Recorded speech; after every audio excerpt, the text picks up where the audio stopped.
pessoal. Eu vou conversar hoje, vai ser com a doutora Luciana Bride, tá?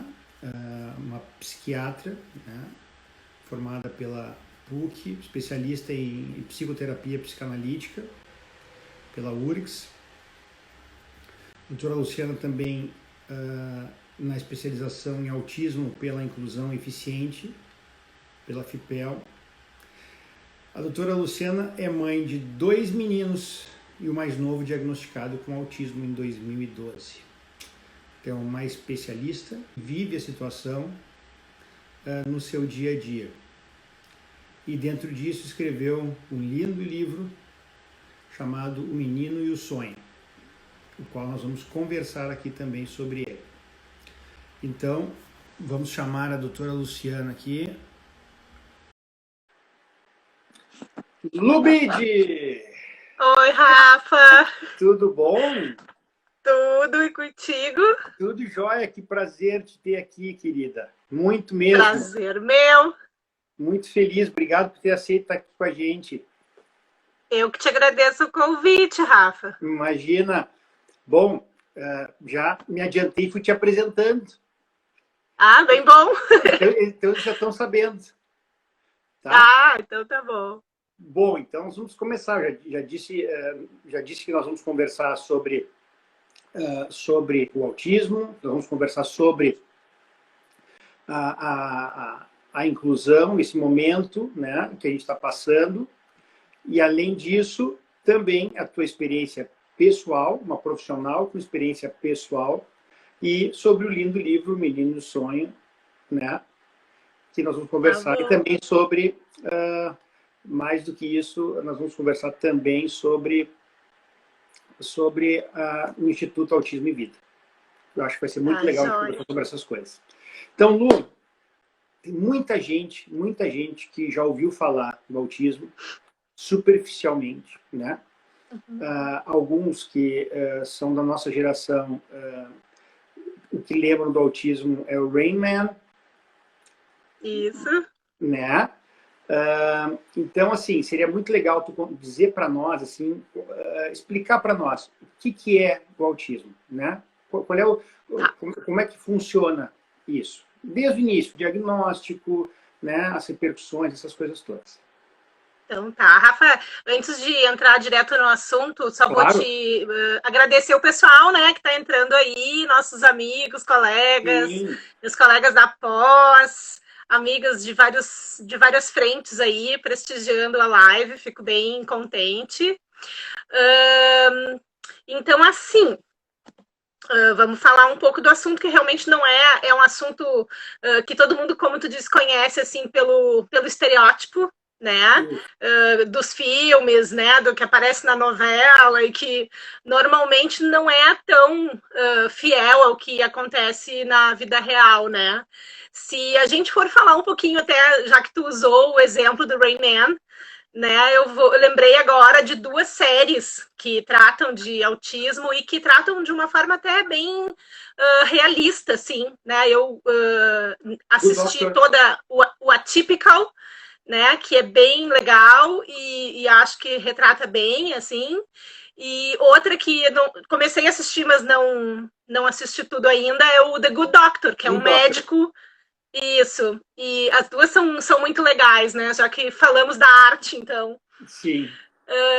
Então, assim, para situar um pouco, né, o pessoal que não é da área, enfim, eu tenho estudado autismo muito por minha conta, né, desde o diagnóstico do Pedro em 2012, mas agora mais recentemente na especialização, né, que em função da pandemia está um pouco atrasada agora, mas até o fim do ano termina.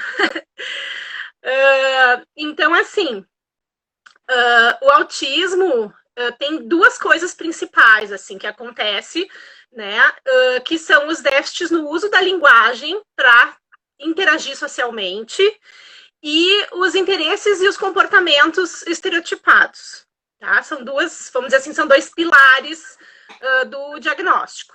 Então, do que eu estou falando quando a gente fala dessas 2 coisas, né?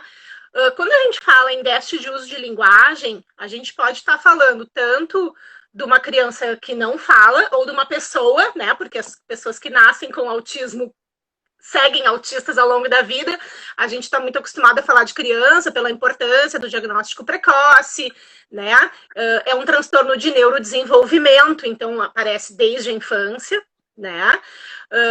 A criança nasce com autismo e começa a apresentar os sintomas normalmente na primeira infância.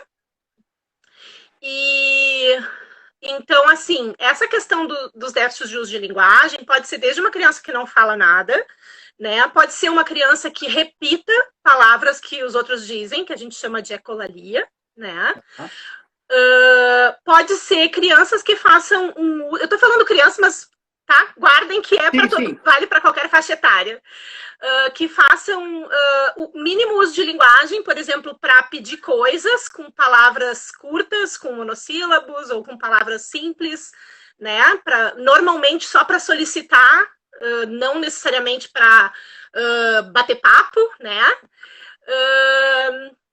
E também podem ser crianças que falem muito e que falem muito bem e que usem vocabulário extremamente rebuscado até, mas que não conseguem fazer uso disso para interagir com seus pares, né? Ou fazem isso, às vezes, com mais dificuldade, né? Ou, de repente, tipo, aquele adolescente que não consegue falar sobre a banda que os amigos curtem, ou não consegue falar sobre, sei lá, o álbum de figurinhas que tá, né, na moda e tal. Ele só quer falar sobre um mesmo assunto que seja do interesse dele, né? Então, ele sempre acaba se tornando, às vezes, aquilo difícil, né? Em função disso. Também, a outra parte, né, falando assim da questão de comportamentos e interesses restritos, né? Pode acontecer um hiperfoco de interesse, que é isso, só ter a mesma vontade de falar do mesmo assunto sempre, né? Pode ter uma adesão inflexível a rotinas, né? Uma coisa de querer fazer as coisas sempre da mesma maneira, né? Guardando rituais, formas de fazer, né? A gente pode também considerar aí dentro dessa questão dos comportamentos repetitivos as estereotipias, né, que o pessoal está acostumado a falar de estereotipias motoras, que, né, de o flapping, que é o abanar das mãos, ou o balanceio do corpo, que no Rayman parecia isso bastante, né, mas as estereotipias não necessariamente são motoras, né. Pode acontecer alinhamento de objetos, pega os brinquedos, bota, ao invés de brincar com os brinquedos, fazer um jogo imaginativo, coloca os brinquedos enfileirados só, né? Não tem uma historinha, não tem um contexto aquilo, né? De fazer um uso assim mais rígido, né? Que mais que eu ia comentar? Eu anotei umas coisinhas para não me perder, porque tu sabe que eu sou mega tagarela, né?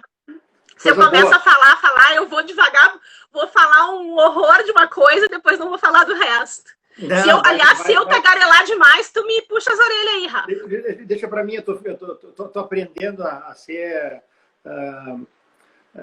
anfitrião de live. Entrevistador. Não, tu tá super te saindo, eu tenho te assistido sempre. E tem sido muito legal essa iniciativa, assim, tem sido joia. Obrigado. O que mais que eu ia comentar? A questão das estereotipias. Às vezes as estereotipias podem ser vocalizações, palavras ou barulhos que as crianças fazem de forma repetida, né? E vou contar até uma curiosidade do Pedro, né? O meu filho. O Pedro tá com 8, quase 9 agora. Mês que vem ele faz 9 anos.